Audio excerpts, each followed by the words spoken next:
And welcome y'all to Black of the Berry. I am Dean. That over there across me in the virtual world is the Madman Los.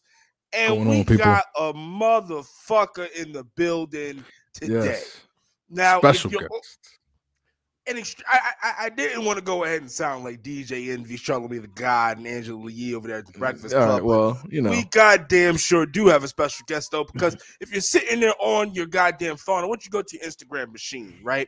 And then if you happen to go over there on your Instagram machine, if you go over Twitter there to Spice, or your Twitter machine, or matter of fact, you're about to find out where you can go on your Spotify machine and Apple machine as well. But if you went over there and let's just say you happen to follow a page like I don't know, like Spice Adams, if you notice a lot of those background tunes that you so happen to love, just to cut the middleman out of it, we brought the man. We got the dude who does that. Bars out here, son. Let's go. Matter of fact, you know what? Let me not even say anything else because this man, please bring in Mr. E. Jones because I'm about to I don't want to sit here and be an asshole. Appreciate you, brother. My man E. Jones in the building. Please, what's going on, man? How y'all doing today? 1-900 Jones in the building. Y'all the Los and Dean, man. Appreciate y'all. We appreciate you, brother. For sure, man. We got a lot to talk about today, man. We trying to understand the world of E. Jones. We're trying to get behind the creative process of everything that's in tune here, and I think that it started off for me like, I'm a student of the game, really. Like, I love music, so I will always see Spice with these videos, with these videos, not to mention Spice is hilarious, but I'm like, yo, what is that funky ass music? Yeah, like, what is that? Yo. So and the thing about it too is I'm like, yo, I can never see it. And then one day I found your Instagram. I'm like, oh, changed after that. Changed. I was like, yeah. Once I found out that and the thing is too is like some producers, they got fire beats, but they don't have actual beat tapes. You know what I'm saying? So I'm like, I can't listen to their shit unless it's something that's on the radio or whatever. But I'm like, yes, E. Jones, he's doing it right. He's doing it right. Hold on, Los. So you're telling me that you found them on which one was it? The Spotify machine or was it the Apple Music machine? I found them on Apple machine. Yeah. Oh, okay. Now, are you also on Tidal, my brother? Yeah, I'm all over the place. Basically, wherever folks are going to go ahead and get their musical needs, all they got to do is go type in E. Jones, and then you're going to go ahead and get everything you want and ever need. Go ahead now. Yeah, man. He's got volumes out here. Latest one is 4. Listen. Come on now. I was like, yes. What happened? Said 5 is on the way. Oh, don't tell me that, E. Come on, Jones. You see where he at? You see he in the stew, right? Cooking up already. Listen, okay, so let's dive right into the dead stock, right? Okay. Before we get into the name and the whole, all that, because that's a rabbit hole in itself. The samples, we were just listening to volume 2 just now. The samples of like favorite like classical movies, TV shows, some Martin ones. I'm like, dude, this guy is creative, and I'm like, how is he pulling this, and how are you getting these samples through? That's my question. How are you doing it, sir? We just heard the New Jack one, son. Like, yo, is your lawyer's that ill, bro? I'm like, how did I'm looking around like, how did he even like? Of course, he could find it, but how do you get it through? Well, I'm still considered like under the radar, so okay. People don't come hunting me down for like samples or like movie clippings and stuff like that. So I take from the family tree of or the format of like a Madlib beat tape or like a Dilla beat tape.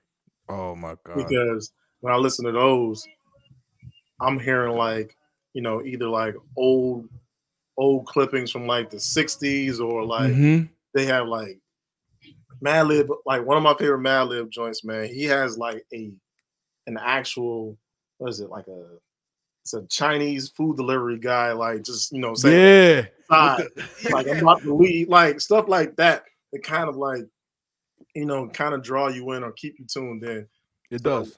Little sprites, little like audio sprites. Yeah. So the way I do it, or one of the things I kind of say, or a thing I kind of bring to people is, if Spike Lee made beats, or if a Spike Lee movie was in audio, that's what you're listening to. So that's how I kind of approach it. So which Spike Lee? Which Spike Lee movie talk about that? Oh, you know what I mean? You're talking about Do the Right Thing. Oh, okay, all right. I just want to make sure. Now, because not for nothing, you do sample Do the Right Thing a lot.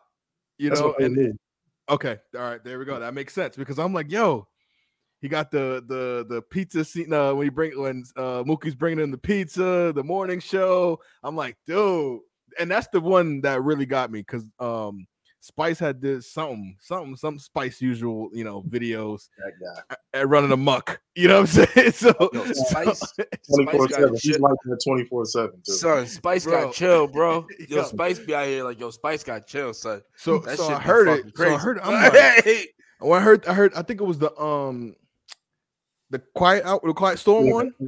SLD Quiet Storm album. Yeah, I'm like, oh my god, what is this production? You know what I'm saying? What is going on in the world here? You know what I mean? So I definitely big fan of your work. I'm fucking, as you said. I just geeked out for a second. So y'all could go ahead and do your thing. Listen, respect. But let's have a question, because you did say that, you know, Volume 5 is on the way. Mm-hmm. So, for instance, what is your process for going back and then, like, you know, basically, like, you know, constructing, like, you know, your body of work, because you do have so many different elements to it at such a high level. So, like, you know, for instance, do you have like, oh, I'm going to take this from this movie and put it for this theme and maybe this beat, and then holla at old boy for that one? Or like what is that? How does that whole process go in your head? Because it's fucking wild. So it is a process, but it's a process within spurts. So I can literally just be sitting down making a beat, and then what I'll do is I'll probably be watching a movie, or if I'm listening to a beat, I'm trying to figure out, all right, if I got this coming in this way, am I going to fade it out, or am I going to put like a radio white noise right here and bring in like a movie clipping or like an actual clipping from a show? It's just one of those things where you kind of want to make it seamless, but it's like it's a chaotic process, but it works. So it's almost like I'm watching things I'm watching things on YouTube, but then also in the process of like making beats or pulling old beats that I have, because to be truthfully honest, majority of these beat tapes are being made because either one just wasn't getting any placements, and I needed the world to hear these beats. Right. So I just took matters into my own hands and just started making. As you should. Absolutely. That's how, you know, we can't be waiting on anybody to kind of like, you know, to be, you know, to make yourself heard out here in the world. So let's go ahead and do this. So that's the process of like, just, it's me either thinking back to something that'll kind of fit it, or if I'm watching something, or if I'm listening to a beat and I'm kind of formatting as I go along, I'll be like, okay, something hits me like, okay, I can put that here. That works. It's chaotic, man, for real. So hold on, because we have to get into it for a second, because this shit sounds crazy and interesting as hell to me. It's like a scene going on. Because what I'm imagining is, so it seems to me that most of the time when you're in the lab doing your work for you, right, on your stuff, you're multitasking with your shit. Absolutely. So you have to have something in the background playing while you're doing this beat. So I have a question for you. So let's say that you got something on the TV, right, and you're making the beat. Do you ever look at the TV and just say "fuck you, asshole" and turn the channel to something else? Or like, you know what I mean? Like you're fucking up my vibe. Like how does it? You know what I'm saying? Like, because obviously you need a certain kind of energy when you're in something. Right. So when you're trying to make this certain beat, frequency, or you just looking at something, you're just like, or do you look at like, you know, wherever it is you get your music catalog, your movie catalog or show catalog, you're just like, fuck you. You know what? So basically, you may have what I need. So for me, it's definitely going to be something that kind of puts me in that motivation realm. So I know for Volume 2, I had Spike Lee movies playing nonstop in the back. Right. Volume 3, that was more so Martin was like around. GG Volume 4 was different because I'm like the biggest Kobe fan ever. So I consider myself to be one of the biggest Kobe fans ever. So one, I usually do like Nikes and Jordan 1s and stuff like that. So with 4, I kind of wanted to give Kobe his just due. So I took the Kobe and made that the cover. And then also you have Letter to Kobe on there. And then you have, if you listen to the End of Brighter Days, which is the last song on there, you have pretty much Kobe taking the actual album out. So it's kind of a, and then from there, Volume 4 was just a bunch of movies. And then also it was like a time of like a lot of stuff in the news. So if you listen to like, you know, Our Generation, there's like the clipping of Old Buddy talking to like the news reporters. But they was like, if you look at that actual clip, I don't know, they're kind of like a Black Panthers group, like in the South, just walking around with guns. And he's just pretty much just letting them know, like, you know, this is what it is. This is what it is out here. Like, so it's never anything that kind of like just like random television in the background, like commercials. Like it's literally something. It's catered. Yeah, substance to it. I know, and that kind of pulls from when we had a studio back in the day on North Carolina Central's campus, me, Ninth, and the Soul Council. When we first started, before we started Jamla, we used to have something called Top Gun Sundays. And what Top Gun Sundays was, we just put Top Gun on repeat. And just Danger Zone. You know what I'm saying? That's funny. All right, so Sneakerhead, right? That stock.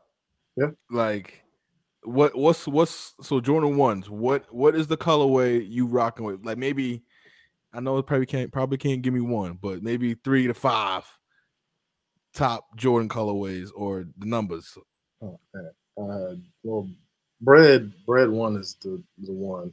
Okay, that's the one. Yeah, the one. Okay, got it. Is right behind that. So this is the perfect aesthetic for you. Do you like red and black? This is perfect for you. We're on brand already. I got you. I did like I don't even know what they called that colorway, but it was majority green and black. So it was like the breads, but it was just black and green. Okay. I didn't get my hands on those, but I like those a lot. Shattered Backboards is up there. That's 4. And then, man, these Georgetown 85s that just came out. Okay. Those bad, but I didn't get my hands on them. Okay, but so you rock. Here's the thing though. When we ask people who rock Jordans, right? What number is your cutoff? Like what number is your cutoff? From me, actually, that cutoff is all right. So the cutoff actually skips. Really? I don't care for 9s. Don't care for 9s. Really don't care for 8s. Jones. Like it has to be a specific. Yo, Los is hurt right now. Nah, there's a couple right now. But 8s I can rock with, but there's only a couple. There's only like 1 or 2 that you really can rock with. Like, the 8s is real selective. Yeah. So yeah, okay, I can feel on the 8s. 9s though, I'm a little hurt. I'm not gonna lie. For 9s, man. I'm a little hurt. No, if they're not the OG 9s, then no. Nothing else is coming out of that action. Okay. 10s are the most comfortable Jordan. Right. And then 11, yeah. Then that's where the buck stops for me. Word. Who came 12s? That's it. I didn't Word. Go. Yeah. And it's not that I don't like them. It's just that after a while, man, like just buying sneakers or just being. Oh yeah. You just gotta start like being like, okay, do I really need these? Yeah, but if money wasn't not money, but like just the price or whatever. If them shits you just have them whenever. Are you rocking a pair of 13s? Absolutely not. Well, no, I take it back. No, he got games. And okay. Layoff 13s, I believe they were the black ones. Those are only 2. Okay. Like I have 13s. The only other 13s that I actually have they were like the maroon colored ones, but that was because I went to North Carolina Central, and I just needed that color. Right. So is it? Are we bland? Are we Is that the branded? Aggies? No, right? What was that? What is No, y'all? we the Eagles. Aggies is Eagles. is the rival. Yeah. Oh, Okay. Oh yeah. My bad. My bad. North Carolina A&T. Okay. I'm pretty sure my brother went to one of them down there. I forget. I know he went to something down there. What was I gonna say? Oh yeah, the sneakerheads. That's what I'm working to. Oh, Grab man, check. listen. Yeah, Grab listen, check. listen, man. I'm in the crib, but I don't got no shoes on. But you know what I'm saying? Yes, I just got man. the walk with me, Lord. Walk with me. Look, when those fans didn't hit, I kept buying shoes. I was like, look, man, somebody gonna get these shoes. Somebody gonna get these shoes today. So I'm gonna be grocery store. Listen, I respect it. I respect it. I'm getting these shoes off somewhere. So you shit. like I think one of the clips, I forgot what volume it was. Do you get dressed from the shoes up? Absolutely. My man. Shout out to Petros from Rock Nation. I actually got that from I think it was a clip he did with Lisa Salters from like one of those news. It was like something they did on Sneakerheads, but yeah. Oh, okay. I get that's the aesthetic I'm going with. I'm like, listen, how I want to kill him today. Right. Absolutely. You know what I'm saying? I'll be the same way. I'm like, yo, I gotta go clothes shopping. Like, I can't keep doing this. Like, so what's the I can't keep living my life like this. So if you could approximate how much different pieces of shoes pairs do you have at this point? I can say I have definitely over 70. 70. Definitely over 70 or 80 pairs of shoes. Yeah. So you don't even got to worry about crease issues because some of them you're not even gonna wear yet. Shoes I still haven't worn too. Yeah, I'm saying you don't even got to worry about doing the little guy shit. They're like, oh shit, I bought these back here. 05. You know what? I'm having that problem now. I'm like, hey, what? I forgot I had these. Like, you also, and the thing too is also when you don't have them for a while, you got to re-break them in. So you're like, damn, it's a little stiff, boy. Yeah. It's a little stiff. You got to do a little jogging. You know what I'm saying? You know, you got to do a little defensive slides and them shit. It's like the way that I have it set up is like when people come over the house, it's like as soon as they turn to the left, and it's like, yo, what is wrong with you? It's like it's just shoes, and like I have like a shoe wall that's built with like the actual pegs in it. So I have shoes like sitting up, but then I also have the boxes and everything. You're not fucking around. What size you wear? What size you wear? He said, what size you wear? What size you wear? You know what I mean? What size you wear? I can go in.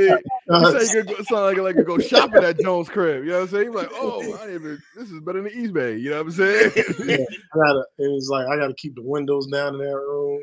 Oh, okay. Like 100%. Yeah, nobody know what that is. Like that's Daddy's library. Hey, worry about that. Nobody going there. Thank God for living next to a whole bunch of old people. So, oh yes, that's the part. Yo, yeah, they ain't stressing over no Jordans. No, matter of fact, they'll let you know. Hey, Joe, you know somebody was by your house the other day, right? Exactly. Yeah, I was they will. On the porch minding your business, and I just saw somebody who I ain't never seen before. Don't you should know, right? Shout out to Neighborhood Watch. You know what I'm saying? Oh, that's the Neighborhood Watch. Gotta love it. All right, so I want to talk to you about the art of sampling. Like, it's been in hip hop, been in music for a while, but I think that modern day is a mastery on it. Like you were talking about it before, like, how do you know when to pull shit and to pull from, like, okay, Martin, but like there's billions of Martin episodes. How do you know exactly which one, how that scene, why that, like what, how do we get to the sample? Yeah, like how do we get to the sample? Like you're just sitting like that. I just pull for the ones that I actually just like. I know, I'm pretty sure it's like the same for y'all. At any given time, somebody could be quoting Martin throughout the day, or like, or just throughout life. So there's just certain ones that we go to that either someone says. So like the Potato Skins one, I definitely wanted to put that in something at one point. Right. Definitely Almond Brown. Almond Brown. And then with Look Volume at you all almondy. And then Varnell Hill just had to be done. I just had to find a way. It had to get done. Yeah, it had to be done. So it's just the ones that I pull from that kind of like can either be catered to music or can sound like it can be in an actual record. Because all of them can't.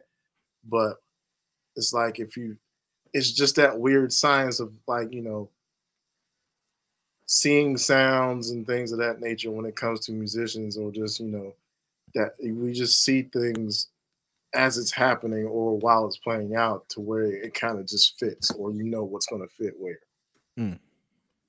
But it's mastermind. It's just like sampling, just like the actual, or just like sampling in music, period. I want to, I guess, add on to that question. Just in general, period, like, you know, like, because some people like, you know, I think it's hitting different for, I guess, millennials now, because we're kind of growing with some songs and some music, and then now we're seeing different renditions of it. So you're like, oh, you know. So it's but then I would also say that we've also, as millennials, we've been conditioned to it. Yeah. But you know what I mean? Because growing up, a lot of the artists that we love, you know, they were of course doing their own kind of excuse me, people with my fucking allergies. Jesus, my fucking all right, here we go. Yeah, you know what I'm saying? It ain't even COVID. That's the worst part about it. No, it might be. I don't know. You're right. You're right. Nah, son. Not real no more. COVID not real no more. You're right. The war. We ain't stressing about COVID. You're right. You know what I mean? Nah, son. We over there doing live action drills in Poland. But nah, dead ass. So but like, so the artists we grew up, like, a lot of them were sampling shit, because I remember, it's true. Like, you know what I mean? Like, listen, nothing was crazier than when my grandmother would be driving a car, 107.5 WBLS, and then you would hear them with the shit, and then you're just like, hold on, Grandma, you listen to? Oh, that's not Biggie. Oh shit! Like, your grandma got me. Like, okie doke. But yeah, so, you said WBLS. That's crazy. I had to bring it back. What happened? Where are y'all at? Where y'all located? New York. So grew up in New York, Long Island. Okay, I'm originally from New Brunswick, New Jersey. So okay. Yeah, we were gonna get into, because you Jersey. Yeah. So 1.9, all that, man. So okay. You know what it is. Yeah. Absolutely. So how has that influence played off into your music now? Because, like, as Los was saying, it's a different, you know, just kind of has, like, rap has different genres. Sampling, I feel as if it's its own distinction. Like, it's I feel like that's a whole different ball game for y'all who do it well. Because there are people who do it, and I'll say that in a few different fields, not even just in hip hop, but, like, you know, if you get an EDM, what is it? EDM? Is that Yep. Yeah. Those motherfuckers do that shit in a hot second. They will. You'll be at the club, but this nigga just pull out the fucking Rugrats. Pickles, nigga. What? Oh shit! Like, you know what I'm saying? Like, yeah, nah. I ain't heard no Tommy Pickles, but I'm sure. Nah. The niggas bring out a Rip Tar in a second. But, like, so how do we get to basically where sampling we can now say it's truthfully its own distinction? It definitely is, and it's an art within itself. Like you said, you can sample anything. Like, we was talking about this the other day, where a record can come out today, but if we find a pocket or anything in it, I'm about to sample it. Like, yo, the conviction in your voice, it's like, son. Sharks. It's over, sharks. It's over. Thank you, appreciate you. I know we're notorious for that in here. Like, I watched when Brandy dropped her last album, and literally we were driving, and Knife was like, "Nah, turn the car around." We got back, took the song, and literally sampled it right there on the spot, because it's just like, once you hear something, you gotta either put it down, but it's like there's no rules to it. It's just it just has to be jamming. So right. With us, I know for me, there's certain techniques to it. Like, I know that it was an actual technique that was passed down to me that, you know, is called just chopping on the hi-hat. What that means, if you have a sample and it has a hi-hat in it. And let's just say it's continuous. If you actually put your chop like right on that hi-hat, onto the next hi-hat and onto the next hi-hat, you can actually play the actual sample out without either like changing the tempo. Like you can change the tempo, but not by changing the pitch. So you can manipulate it however you want to. And it's a technique, but I know a lot of people that try to do it, and a lot of people that either fell at it or it's not complicated, but people can make it complicated. Who do you think is the like the godfather, the modern godfather of this sampling school of thought? I mean, because somebody taught you and somebody taught them. So who do you think is this guy, like this person or a group of people? Like, listen, if it wasn't for them, we wouldn't have modern day, the sampling and how we do it and these techniques. The person for me that did it the craziest is Dilla. Rest in peace. I've never seen or never heard anything the way that he chopped it, because he chops it to where it's, if you're not like a music head, it's unrecognizable. Like, I've heard him, if you listen to Slum Village Players, the drums for that is Rapper's Delight. Oh. Yeah, this is like if you not like into it, you would technically know that. But like he slowed those drums, the pitch down, and kind of like those are the actual drums from Rapper's Delight. And that's what the thing about it, because me as a music head, we can only catch so much, right? Because some of it you're just too good of a professional to mask things and make it sound, you alter things. So it's like you could really make in one track you have like infinity stones from different tracks to make one song. Like, you're taking the horns from this one, taking the drums from this, taking this to this to this, and then you make it like a Frankenstein. Right. That's crazy. Like, that's crazy. You know what I'm saying?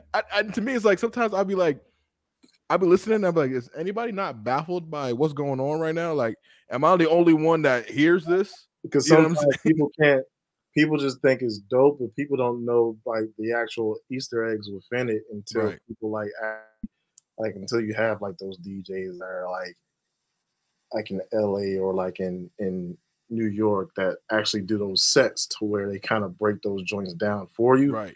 And then that's when people is like looking around the club like, yo, that was that? Like, and that's how it gets me, because every time I think about it, like I'm one of them, son. Because I'm my ear is trained, but not like that. When I hear was it Pimp a Butterfly? I'm like, this is the Osleys. I'm like, oh, damn, he's pulling from what the damn. So George Clinton and them. The one person that kind of got me was High Tech. Okay. He and what's crazy is, shout out to High Tech.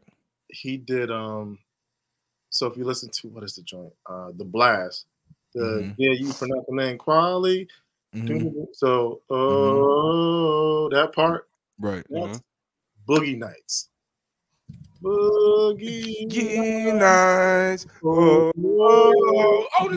motherfucker. He looped that part and slowed it down and pitched it down. That's the, and I'd be like fascinated, yo. I'm fascinated because it's like it's really a science. Like it's a science. It's an art form, yes, but it's really a science because you're breaking down to like this. All right, I want to molecular level. Like, yeah, I gotta slow this shit down -50 to 50, but then I gotta bring this in at a fucking pitch count of fucking 75. And I'm gonna just throw a dash of whatever fuck else you motherfuckers be throwing dashes of. This shit's fucking ridiculous. I want you to know you're ridiculous. How does your brain operate? Like, and then you eat. So yeah. I'm sorry. Go ahead.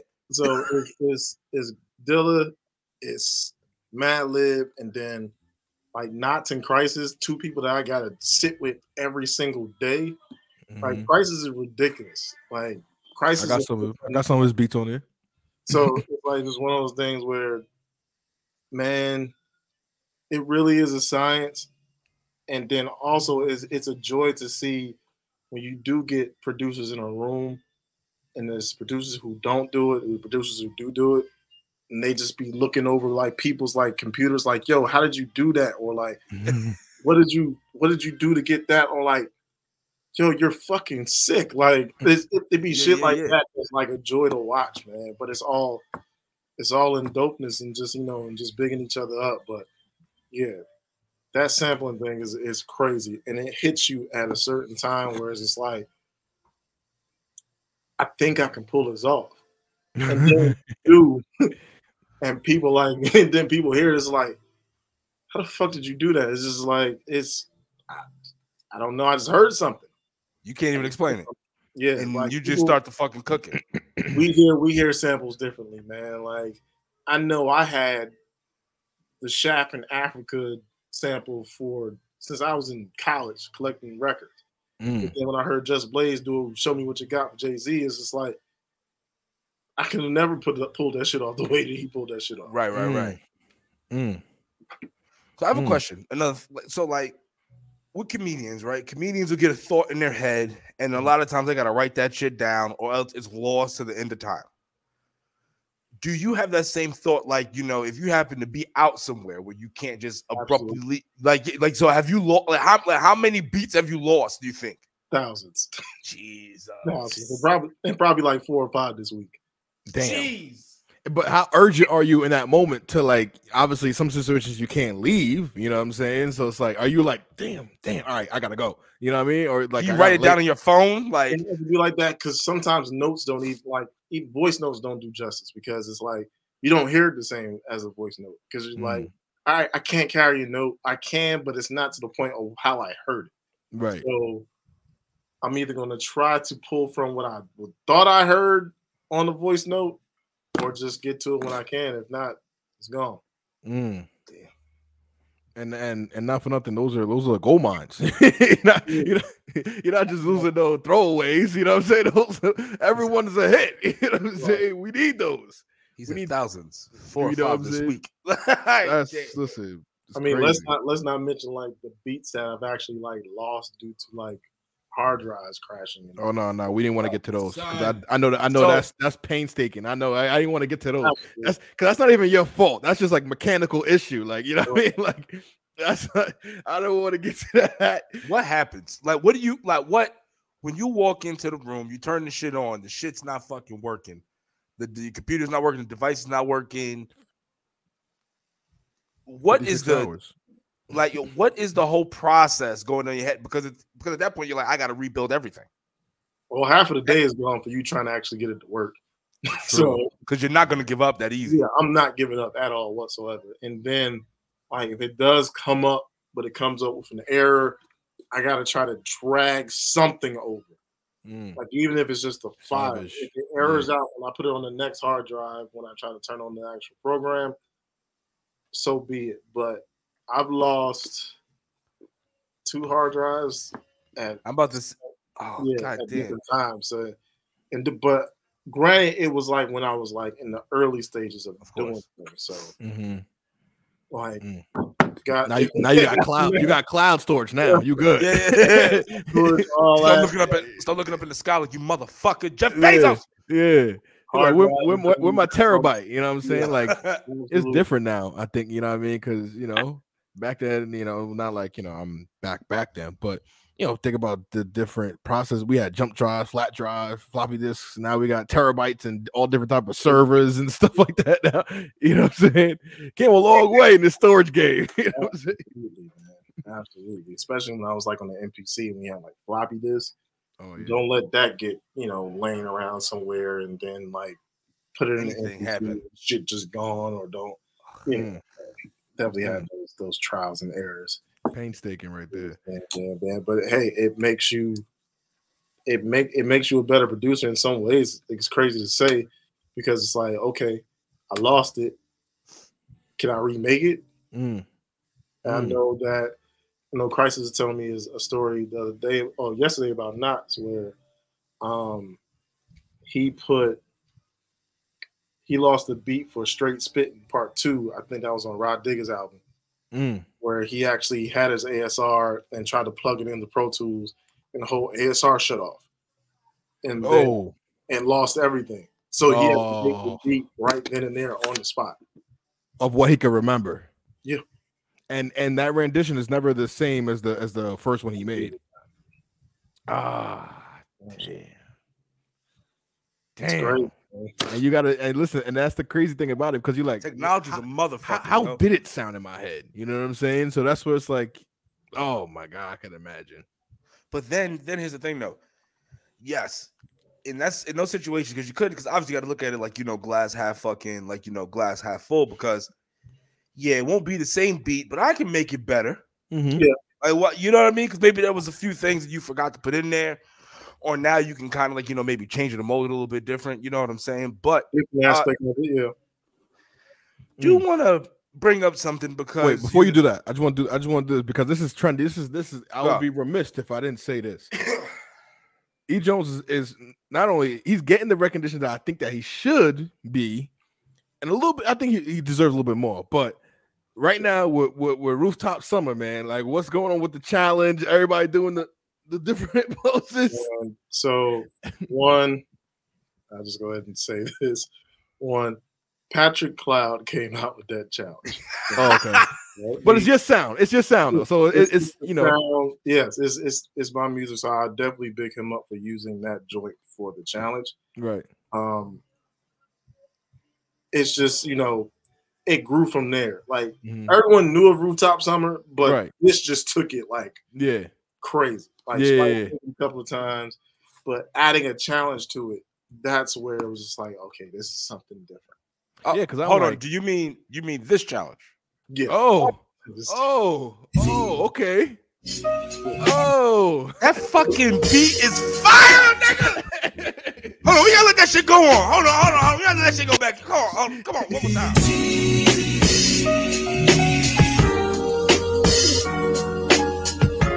Listen, let me tell you though, because and this is why I mess with Jones, because fucking funky, when I first heard it, I'm like, this sound like it's I can't even pinpoint it, but it sounds like something where it's like it's like something where you hear it, you picture yourself somewhere. Nah, you know what I'm saying? You know what kind of music? So it's like, I'm in like a speakeasy type shit. You know what I mean? This is playing in the background. I got too fucking high fucking with him. Nah. Let me tell you my problems with you, Jones. I'm sitting here fucking around listening to your music and shit. You know what I'm saying? And obviously it's the day of the interview, so we're definitely gonna be fucking bumping this shit. And I'm sitting here smoking. We in our pre-production. I was like, I done smoked myself into a fucking coma fucking with this nigga. It was too groovy, nigga. Like, why is it so funky? Come on, son. I mean, I just like, I guess I gotta roll up again, right? Like, I'm just wait. So imagine how I feel if like I'm actually smoking and making the beat. That's true. You know how long that beat played? It's like, you be sitting back like, I'm a motherfucking genius, ain't I? These niggas thought it was a game out here, didn't they? Motherfucking genius, ain't I? Is you gonna add anything else to this shit, or you just gonna let it keep playing the way it is? So that's why niggas was out here fucking crazy, because you know what I mean. The music was made in that atmosphere. Because I was wondering, I was like, yo, why am I so fucking high right now? I was like, because of this nigga's music. Even now, just listening to it, I was like, I feel like just going, like you saying, I kind of like, you feel like you're in some place. Like for me, I want to go sit out there. It's like you go. So right, just off of this beat right here, right? And because right now we in the change of seasons upstate, and then the great thing about upstate is that we're going to get all 4 fucking seasons. So right now I'm starting to see. Take your negativity out of here, motherfucker. Fuck off. That's no shit for the birds, nigga. Whatever. You know what I'm saying? But sit my ass out there. It's a fucking great. It's a great fucking day. You got a great. You can start to see the colors fucking turn. Like it puts you like you. And I want to fucking have a drink and sit there and just reflect on my life of where I want to go, but also thankful of where I have gone already. You see what you're doing, Jones? You see what you did this nigga? And I'm not even a positive nigga, Jones. And that's what I want to pull from it, man. It's all-purpose music. Like, shit cooked to this shit. Like, you can just be out cleaning the house to this shit. Thing like you just said, you could be reflecting on life over a great iPad. Like, yeah. You know what I'm Okay. All right.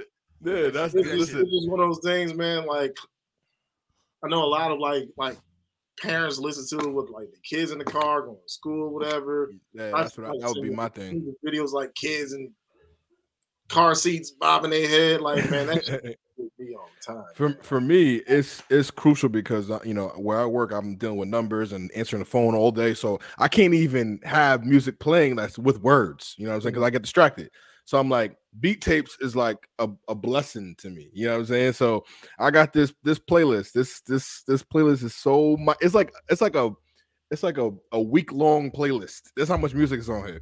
It's like you, Dilla, Ninth, DJ Fresh, Alchemist, Madlib. Like it's like the Super Friends. Super Friends of Deep, baby. You need that? I got you. I got you. It's too much. I'm like, listen, this shit is. It's, you know what's so crazy, because it's so crazy, like, because it's so much Dilla on it. I'm like, if I want to just listen to you, I gotta like make a separate. I gotta make like a little detour. I'm like, Dilla gonna take over the pod, get the playlist. I can't even listen to Jones if I wanted to. Man, things are better with bacon, bro. And yeah, playlists are better with Dilla. Yeah, no, always, absolutely. Like, yo, listen, that's bacon, like, and that's why I wanted to get into, because I could see like the lineage, you know what I mean? And I'm like, this is crazy, like the legacy, like the importance, and like as much as people know Dilla, like a lot of people still don't know, and like his impact on like everything. Like, you know what I'm saying? I'm like, how do you not? I'm like mugging people up. Like, how do you not know this man? Like, how do you not know? Like, you need to get familiar. You know what I'm saying? When I introduced to Dilla, man, it was crazy. I never met him like ever, but it was like a heavy time. Like my first time ever going to LA, and the first place I went, or one of the first places I went, was the Stones Throw office. Mm-hmm. And from there, that's when I like seen like went to go down in the basement, see all like they gave me like Dilla records and stuff like that. Later on that night, I went to DJ Peanut Butter Wolf. He had like a set like in this dive bar or something like that. Where, like it was him, it was DJ Rhetmatic, it was all these cats like just like playing these Dilla records. Mm-hmm. So hearing that and like, you know, being able to pull from that around that time, and then also like I knew of Dilla like from like Slum Village and stuff like that, but not knowing how deep that shit went in like certain pockets, man, like just being like hearing stories about how he was. And then also one time, my second time going out to LA, child DJ Rhetmatic, he actually took me and Knight to his gravesite and just got respects to him like that way, man. That's powerful. So it was, from that point on, it was just like, man, like I know what I'm a part of in that case. Like, I know that I'm a producer, but I am a part of I'm a part of something in this brotherhood. So, so and that's what I was about to say. Do you feel like you're carrying the torch, like as like a disciple? Absolutely. I mean, powerful. I get people that, you know, tell me like, you know, I pull from that, like I pull from Dilla, or kind of like they remind me of him, which is kind of eerie. And I just, you know, take it like, you know, I appreciate it, but that nigga, that's Dilla. but to kind of, you know, get that kind of, you know, respect or, you know, compliments is crazy to hear, because nigga, I'm just like, if you think about like, you know, where I started, how I started, and just knowing that I got to this point where, you know, still like even getting like those DMs where people would be like, yo, you pulled me out of something crazy. Like I'm going through a tough time and I've been listening to your music and it got me out of it. Like that does something to you, man. Like just hearing stuff like that. So, man, being able to be a part of like that Dilla legacy in some form or fashion, man, it's beyond words, and I'm grateful for that. That's beautiful, man. That's heartfelt, because I felt the same way, Jones. I felt the same way. You know what I mean? I'm like, this is this is like a true essence, you know what I'm saying? Because it's like, and it's like if you know kind of things. Because like I said, Dilla's, you know, he's mainstream to me, but I don't know how people don't know, whatever. But it's like, you know, you feel like you're like discovering like this like secret, you know what I'm saying? Like you digging down, it's like history almost. Like you're digging in, you're like, oh my god, this is crazy. This and this and this and this and this. You see how all it connects and correlates, and it's like that is what geeks me out as like a student of music. You know what I'm saying? Like making the connections and doing this and this and that. So let's talk about your relationship with Knife, man. Like what can we speak to that? Like that's my big brother, man. I first met Knife, man. So it's crazy. I had a manager that was kind of like, you know, doing like the beat broker thing for me at the time. I was in college. I was sleeping on. I lost my apartment, but I was still in college. I was sleeping on my homeboy's couch, right, looking at Home Depot and just like making beats or whatever, like whenever I could. And he was taking this guy. It was actually I went to school with, but he was like, you know, let me shop your beats for you. So he took him down to the chop shop. This is where Little Brother and you know, Darian Brockton, all of them actually was working out of. So took my beats down there, and that ended up me doing half of Darian Brockton's Somebody to Love album. And like me, okay, this is my first time on the scene. It's like I'm doing a half of an album, like that's a whole one. So I got half of this bitch. Oh, okay, cool, okay. Assignment understood. One time when I walked in there, the first time I met Knife, he was in the hallway explaining the whole story and plight of Star Wars in the most niggerish way possible.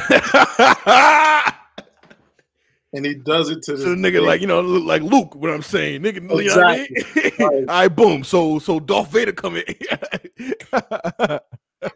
Like, I hate you, nigga don't know anything. It's just like, nah, this is what it is. I can teach you how to save your babe, you know, from dying and the kids and all of that. If you come to this side, it's like, yeah, he was telling it that way. Like, respect it. I respect it. The dude listening is like, word. Obi-Wan's like, you fucked up. You was the chosen one, but now you're off and shit. You fucked up. You the chosen one. Yeah. That's how I first met him, and then from there it was just like we would see each other like I used to do beat battles. He used to judge them. I've never won a beat battle, just to kind of put that out there, but it's okay, you win it in life. Yeah. Because I think that's one of the things, because people think like, oh, you dope and all stuff like that, man. I'm like, I know you was killing when you was young. Nah, I wasn't. Like, I wasn't. Humble beginnings. That's all right though. Those beat battles was also like kind of like crowd participation. So you had people that came in there with camps. Like, of course. Got it. Yeah. You could be killing them, but it's just like, all right, give it up for this person. Be like, fuck, y'all niggas know, even though that's your man, you know I cook like this. Gas, all gas. Right. I saw your whole group. Oh, all right, whatever, niggas. I'm out. Like, yo, y'all. I came in there with 2 people. I'm like, I can't make any more noise. You niggas don't love me. Y'all ain't got no love for E. Jones. Y'all ain't got no love for E. Jones beats. Fuck y'all. Nah, man. And then he became a teacher at North Carolina Central. He had a hip hop class, and then they built a studio for him on North Carolina Central's campus from that. And from there, that's where kind of like our relationship started to kind of like grow, because we were around each other during class, and then after class, all the kids would go to the studio. Either that was like the hangout spot. So I had a little setup in the corner where I would just make beats, and like the media room, like, so that's where people came and watched like the games or movies and stuff like that. And he made beats in the actual like control room. So it got to the point where it's just like, I'm making beats over here, he's making beats over here. It's like, yo, you think you could put keys on, you know, a couple of these joints for me? He's like, yeah. So that sparked the, if you listen to the Ludacris record from Theater of the Mind that he did with Common, I replayed that whole sample because that's a knife joint. But I replayed that whole Arthur Veracast sample. What the and fuck? And then from there, it just, we just started I started traveling with him everywhere, whether he had to go do something with Pac Div or, just anywhere. I was in those studio sessions just as the person that played keys with him. And then he started jamming, and then that's when we started kind of pulling together the conglomerate of producers and artists and things like that. So it was kind of looked different ways throughout the years. It's 12 years now. But that's you're the director of A&R over there. Yeah. So I've been there since day one as just a producer, and then literally just grown into a role of director in A&R. Absolutely. But yeah, that's my brother for life, man. Family, his parents. I consider his parents my parents. I consider his kids my nieces and nephews. That's there's nothing I wouldn't do for life at all. And that's just that. See, it could be yo, I'm out of town. Go check on the gerbil at the crib. Yeah, I got you, nigga. Where's the food at, though? Right. You don't never leave a nigga shit, and I got to buy the shit from Petco. You don't never give me my $5 back, nigga. That's my brother, man. All right, so can we one other thing though, Lois, not to derail, okay, but to derail a little bit, because E. Jones, I didn't know that you were out here you were beefing with Gordon Ramsay. Listen, I wasn't going to bring it up. I wasn't going to bring it up because as a Michelin restaurant representative, I wasn't going to say anything. I really wasn't. But you forced my hand, Dean. Chef E. Jones, man. Listen, roll the clip. Roll the clip. Chef E. Jones. So now, Chef. First of all, what do we have here, Chef? So that is a ratatouille with turmeric cinnamon rice. Oh, we making ratatouille now. and making fucking ratatouille now. Oh, it's a long way from Jersey, huh, Jones? To be truthfully honest, I was supposed to go to culinary art school, but I wanted to play basketball.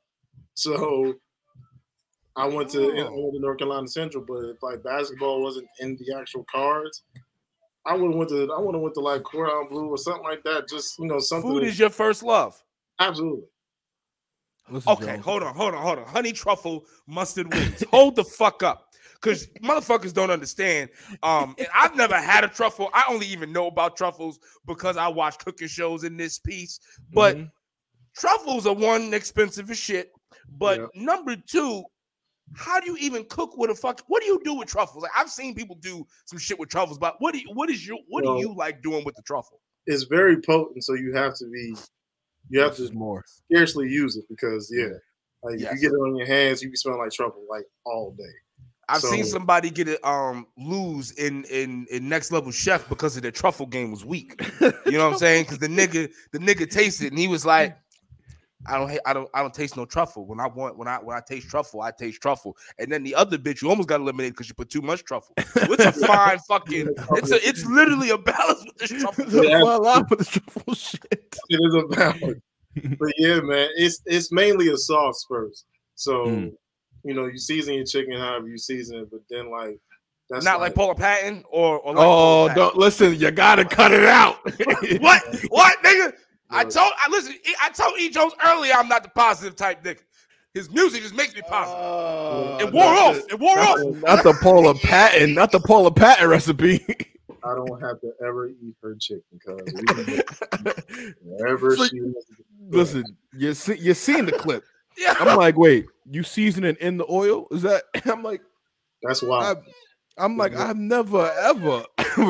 Hey man, our family did it, Nah, son. She threw. The reply back was dope. I mean, it was dope in the sense of he didn't clash back to where she was hurt about it. She just threw her family under the bus. Yeah, she threw her family under the bus, nigga. That's what she did. She threw her mom's side under the bus. She threw her mom's side under the bus. Her dad would not be eating no chicken like that. She said, that's how my mom and them make it. That was the funniest thing I've ever seen. And you know me being messy. I was like, I know she biracial. Let me just look up her. Let me look up her parents. Let me make sure who's responsible for this. Which side was it? It was her mom's side. Her mom's white. Yeah, her mom's. So yeah. Well, well, they all can't cook like Paula Deen. We're not eating here. We're gonna eat. Yeah, fact. Can we go to Dad's? Can we go to Dad's? Yeah. You niggas ain't shit. I So, wish I'd have known man, that. Yeah, cooking was my first love, man, and that was just one of those things where I felt like, you know, I'm like the honorary chef around here. So like when you are town or whatever, I know when Smith & Wesson came, they was like, "Yo, I heard you could cook." Like, so they threw me some money. I went to the store and like just whipped up some stuff, and then, or my claim to fame around here, they call it salmon surprise.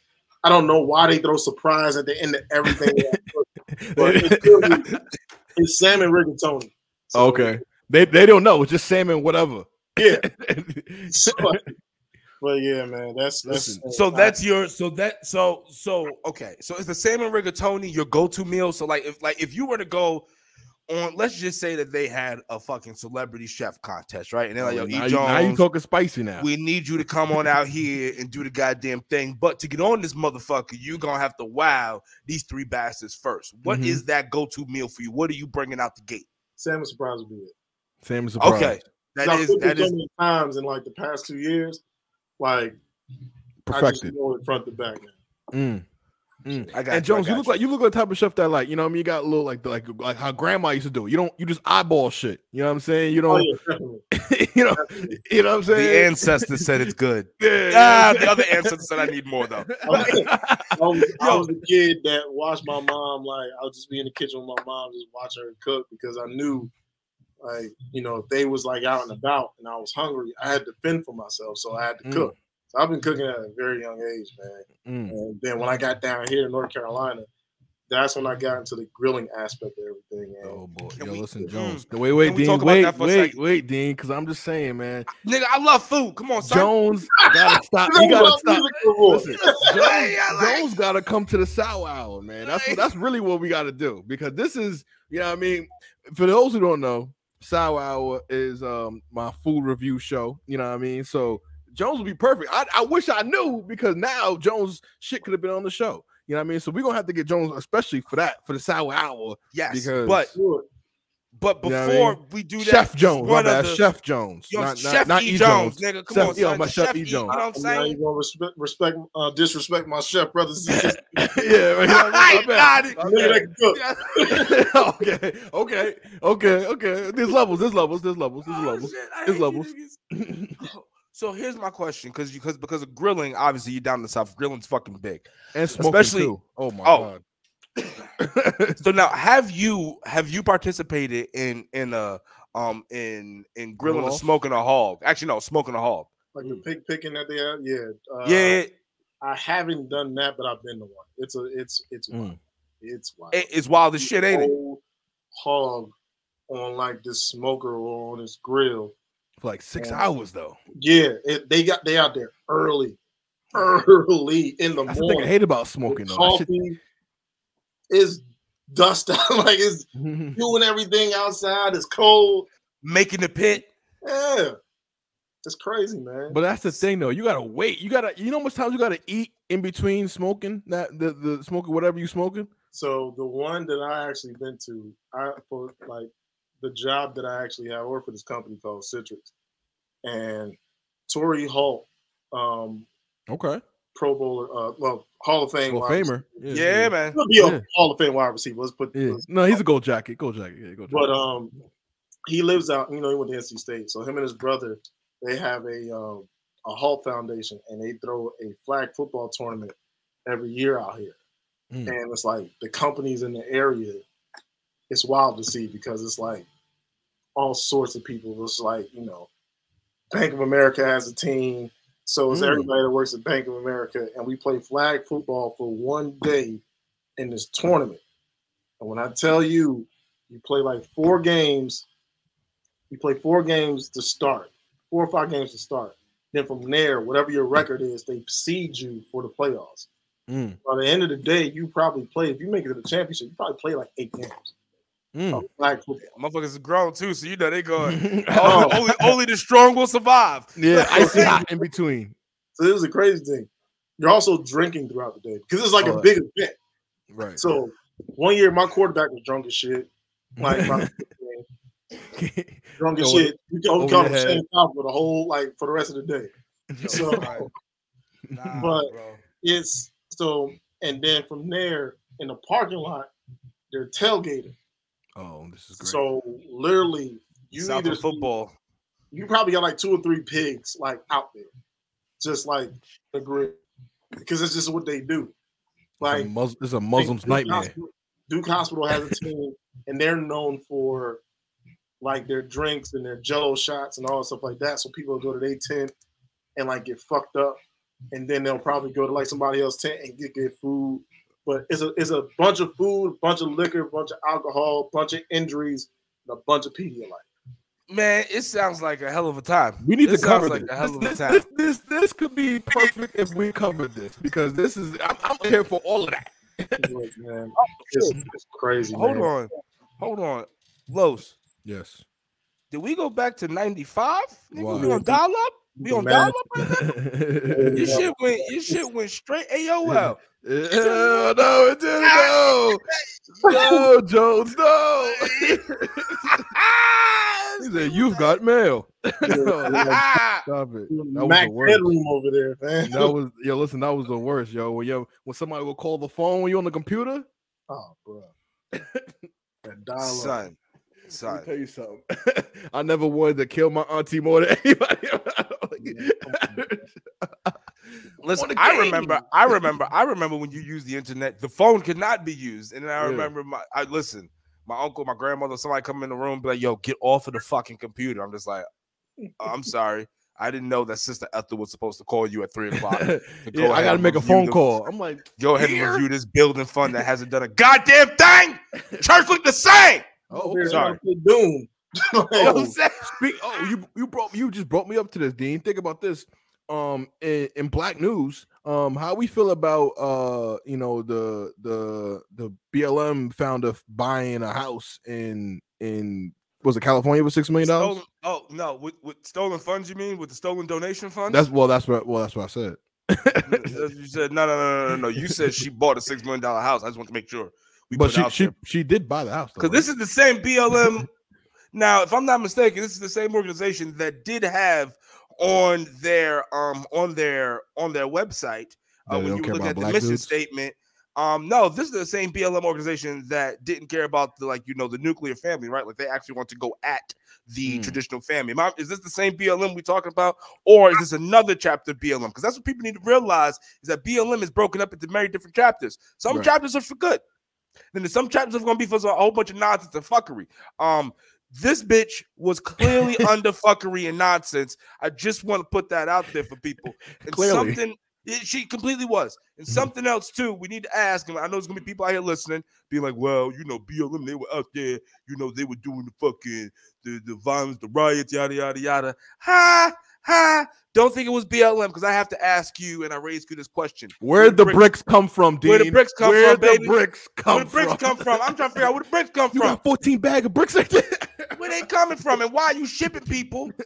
People being shipped in from out of state in a place that they don't even come from. That's all we just want to know. Listen, you know what I'm saying? But we do want to recognize that she ain't shit. And what happened to Flight 504? That's really what I want to know. Which one? The one in China? The one in China you talking about? No. What happened to the Malaysia for a couple years ago? What happened to that? Oh, nigga, I don't know. We were probably where did it land? It wasn't about where it was. Listen, we were testing out weapons. They happened to be fucking around. You know how that go, baby. We sorry. You're right. We ain't mean to. You know what I'm saying? We told you niggas stop going there. We testing weapons, nigga. We try to test. Listen, we try to make sure that y'all safe. You want E. Jones music? We got to make these weapons. Everybody got their creative way. All right. She definitely got her mega church pastor on. She definitely did. She's like, oh, y'all suffering? Oh, not me. I can't speak to the struggle. I guess the thing that makes me so frustrated with her and then the whole situation is the fact that, like, and this is why I was calling out the bullshit and the fallacy with like, you know, depending on which charter was talking. Mm-hmm. Bitch, you were just you were saying the white man's fucking evil. That was you. No one else, like, and then you moved next to him. You said he was evil. Like, that wasn't, like, come on, son. This guy Dean's on 1,000. He didn't even go down to Georgia or something. Like, you didn't go to Georgia with other rich black folk. Like, you're gonna go with the white man that you just said was so the evil in the like, come on. Yeah, it could have been so many different choices. You don't even got no plausible deniability. Like, you ain't next to nobody black. What's your who your closest black neighbor? Exactly. Uncle Phil. You know what I'm saying? She didn't think that one through. Not at all. Damn. She was like, oh, I can't even give it. I can't even. You know me. Who's not Dean? Yeah, right. Yeah, for real. Throw a rooftop. I always try to get people. Listen, I need to. I always try to give black people the benefit of the doubt because I'm working with this dude. I'm like, nah, I don't think she really meant to do that. I'm like, nah. That's pretty fucked up. She knows some bullshit. Nigga did that shit. Like, if I know brother, like I know brother. I did that shit. All right, man. This has been fucking great, man. Jones, this definitely can't be the first and last time you on BTB, man. You didn't graced us with your presence, man. We appreciate it, man. Once again. And other podcasts and fucking goddamn interviews and whoever the hell else you motherfuckers are. You need to make sure that you go ahead and reach out to E. Jones and get him on your channels because he's a hell of an interview. And then obviously his resume is more than easy to speak. Because guess what? If you happen to have any kids on the internet or doing any fucking thing, his music is always. You cannot escape it. Like, literally was playing it in the house. Justin just goes, isn't that from so-and-so place? Yes, it fucking is. Yes, it is. He was there. He was there. He was like, no. This is the motherfucker. I'm telling you. Yeah, he got it from there, but yeah, he fucking did that. Yeah. So do yourselves the favor and go ahead to it. You know what? I'll you know what, Los? Because I try to be nice. Go ahead. I know. I want to help the people out. I know. Go over here to the Instagram machine. Go over here to E Jones _ the music. Yeah. Go ahead and click that follow button. All right, you understand what I'm saying? We already told you earlier. You go on the Spotify machine. You go on the Apple machine. Matter of fact, if you want to buy the music on Amazon fucking Prime or some shit, I'm pretty sure you can go find it there too. Wherever you get your goddamn music, you do yourself the favor, player. And not to mention radio like station somewhere around here too. Like somebody made an E. Jones radio station. I think it's on Pandora, I think. Word? Yeah, I think it's one on Pandora. It doesn't. One on Apple Music too. Shit ain't fucking with my playlist. I'll tell you that much. But you gotta send it to E. Listen, you're right. You're right. You're right. You make that second playlist then. You're right. You're right. Listen. I didn't know this was a lane for it, but I might have to do it. You know, I didn't know. I know. I just did it for my personal tastes. The world needs to try to start. At some point, I will bring this into like show form somewhere. So I just got to figure out how I'm gonna do it. So I definitely want to lay out. And I definitely just don't want to be up there just like just running joints. So I'm trying to formulate how I'm gonna do it, but I definitely want to bring dead stock to like show form in some form of fashion. Listen. Fucking take God, my wallet at? A lot of people God, you listen. Where's my wallet at? I'm trying to give you money. God damn it, what's the wallet? You know what I mean? I don't know. Are you listening? Just make sure make that happen for the brother. Also, why are you making that happen for your brother? Bring over some of these beautiful, talented people that Knife is in correlations with he works with. He be rubbing shoulders with, working with, making classics for. Bring them over to BTB channel as well. Why are you over there manifesting, Lord? Why not do for both of us? You know what I'm saying? Why not wash hand while you washing the other hand? Praise God. You know what I'm saying? Praise God. Raise tabernacle. You know what I'm saying? I'm just trying to say, hallelujah. One hand washes the other, and let's bring everybody happy. You know what I'm saying? Beat organ right now. What y'all doing? You know what I'm saying? If I end up on a loop for Deadstock 5, listen, nigga, I'm done. I could ascend straight to heaven. You know what I'm saying? No one's gonna tell me a fucking thing. Let me tell you something. I did it. I did it. I don't give a fuck. Ain't nobody saying nada like you saying nada. You know what I'm saying? Nada. Dang, let me tell you now, that boy. You know what I'm saying? So listen. Jones, we appreciate you, man. You are a gentleman and scholar, man. Let's definitely do this again sometime, for real. This is fun. Nice, Jones. I love it, man. Jones gonna be on the food show, man. Sour Hour with Chef Jones. Hey, look, Michelin star Chef Jones. You're right. Michelin star E. Jones. Don't forget. Actually, he's not a chef. He's a nigga. He's a nigga who cooks. Good name Jones. Yeah. My bad. Oh, you're right. Just a nigga who cooks. You got good last name Jones. It's all. Yeah. We can change your name to do that. nigga who could cook Jones. I hate you niggas. All right, man. This has been a hell of an episode. Peace, love, and chicken. Make sure you check out E. Jones' shit wherever it is that you get your musical needs. And also, too, next time you're on your Instagram machine and you see a challenge, go ahead and look at the name on that. It probably says E. Jones. It's a rooftop summer, baby. It's a rooftop summer. And it also will keep you fucking calm. If you got anger issues or you got like problems like some of us, definitely. Son, that's why I started bugging out. It wore off, but it's like medicine. You got to take that shit like every 4 to 6 hours, nigga. If you trying to make sure that your shit is all right, you know what I mean? Once a day if you're under 12. You know what I mean? You know what I mean? So I am Dean. That over there is the Madman Los. You know him by many names. A nigga who can cook. He also happens to be a therapist in the goddamn beat making. But matter of fact, all above else, he is a gentleman and a scholar. All right, peace, love, and chicken, and his name is E. Jones, baby. We appreciate you, brother. Man. Thank you. Thank you.